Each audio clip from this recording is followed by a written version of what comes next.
Yo, what's going on, y'all? MPC stems are coming. Let's talk about it.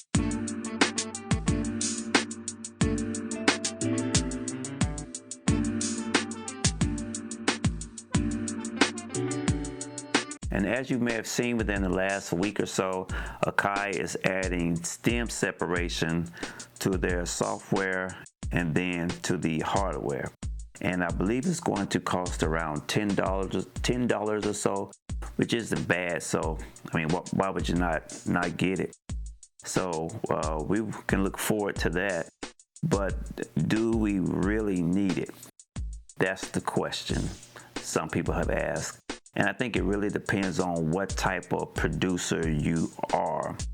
There are some producers who are more loop-based producers. There are producers that are more sample-based, where they chop samples. And then you have producers that are more into remix. And so there is a use for stems in each one of those categories, because with stem separation, you can separate the vocals from the track, or you can pull out the drums, or both, and then just have an instrumental. So if you're a producer that chops samples, you may want to take out the vocals, you may want to take out the drums, chop the instrumental part, and then add your own drums. If you are a producer that does a lot of remixes, you may want to just take the vocals and then add your own track under it. So it's really just, no matter what type of producer you are. There's some producers that won't use it at all because they build everything, make everything themselves. Me, personally, I don't really use loops too much. I will use drum loops because me personally, I can't stand programming drums. It's not my forte.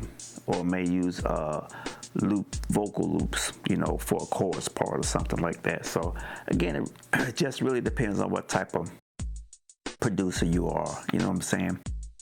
I think what you're gonna have to be kind of leery of is artifacts.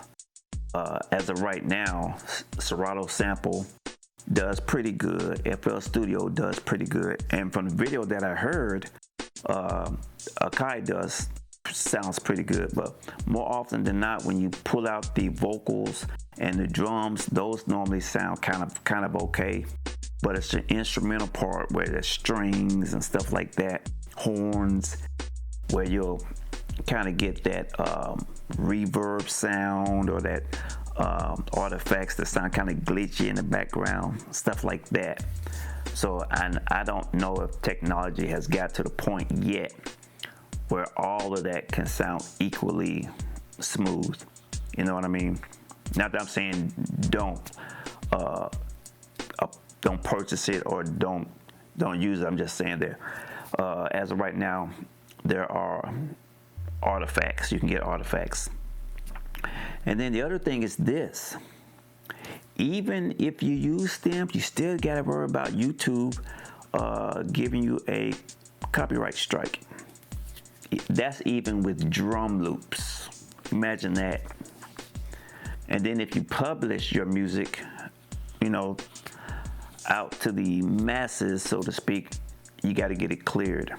So it's crazy.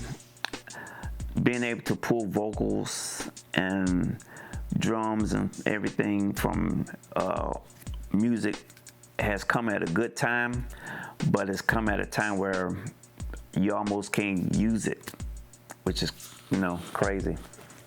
And I'm gonna say this: it's not putting Akai down at all, but me personally, I would have rather them came out with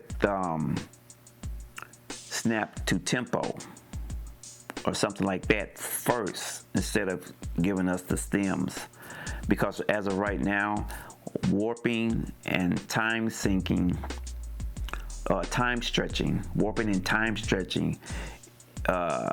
is very cumbersome compared to Serato Sample. So I wish they would have maybe worked on that, the workflow, again adding sync to tempo or snap to tempo. And basically what that is, that's when you have an audio file, you import it and it will sync to the tempo of your project. Serato Sample does that very well. And you can pitch, you can shift and add effects, you know, high pass, low pass, all that type of stuff. So that's what I wish Akai maybe would have done first, then give us stems. And Akai, if you're listening to, if you see this video, can we get maybe an update for the Key 61 where we get 16 tracks instead of 8? Because across the board, pretty much, if you get a Yamaha, if you get a Roland, whatever, they're mostly 16 track workstations. So, you know, something you can think about, Akai. Yeah, leave a comment below what you think about stem separation coming to Akai. All right, y'all be cool. Like and subscribe. Peace out.